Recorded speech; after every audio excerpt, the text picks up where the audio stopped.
driver gets help from behind, and the car goes into the infield air. It just lifts right up off the ground. It happened right when it got in the grass. As soon as it got in the grass, that's when it started to lift. And then this is just violent. I mean, look at this car.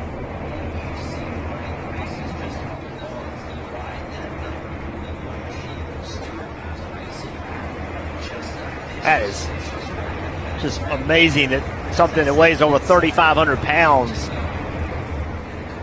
get in the air like that. It looks like a toy car flying through the air. But as you mentioned, Jeff, 3,500 pounds.